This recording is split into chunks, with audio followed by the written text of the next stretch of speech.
How were you introduced to Area 51? When I was first hired at KLAS in 1981, the news director, Bob Stodahl, had compiled this thin little file of news clippings about the base. Not much was known at the time. In fact, there might have been 20 pages total, clippings from Aviation Week and Space Technology and other publications, occasionally a newspaper article, and he handed it off to me thinking it might be something I might want to pursue in the future. Over the years, KLAS has produced hundreds of stories about Area 51, more than any news organization in the world. But back in those days, it was only bits and pieces here and there about the SR-71 or the U-2 or other technology out there. Ned Day produced a story about the existence of a plane that was invisible to radar, turned out to be the F-117. That was a big story. But no one had ever really taken an in-depth look at what goes on out there until Richard Urey in 1984. And he got onto that story because of the land grabs. He got onto that story because of the land grab. 89,000 acres of land that was seized. The congressional delegation was in an uproar. There was demands for hearings in Congress. There were some hearings about it. And the Air Force really didn't have an explanation for why they had done it. But you knew that something secret was going on out there. So Urey produced this series. Other series were produced as well. And Area 51 was sort of on the public's radar, but nothing like what was to come later. It was apparent to U.S. military planners by 1954 that the Soviet Union had the capability to catch and perhaps surpass the United States in an arms race that had begun in 1949 when Russia detonated its first atomic bomb. By the early 50s, they'd perfected the even more fearsome hydrogen bomb.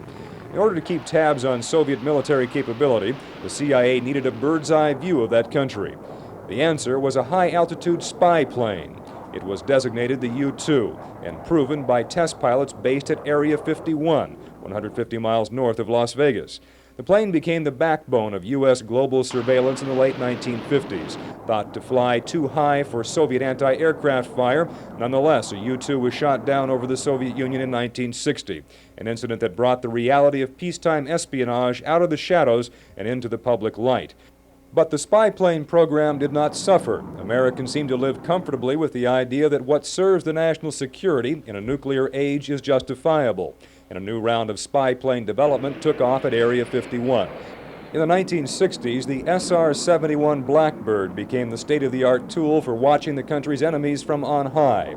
It was amazingly detailed high-altitude photographs using optical equipment field-tested at Area 51 that alerted the Kennedy administration in 1962 to the deployment of Russian missiles in Cuba.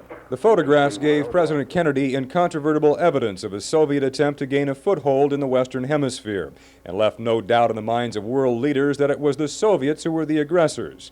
If the U.S. had faced embarrassment when the U-2 was shot down in 1960, the role of spy planes in America's peacetime arsenal was vindicated when the Soviets withdrew their missiles, ending the Cuban Missile Crisis.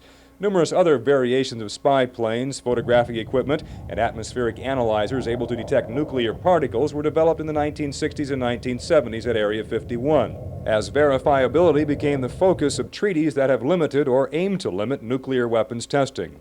What is going on today at Area 51 is classified. The Pentagon will not discuss current projects even in the most general terms.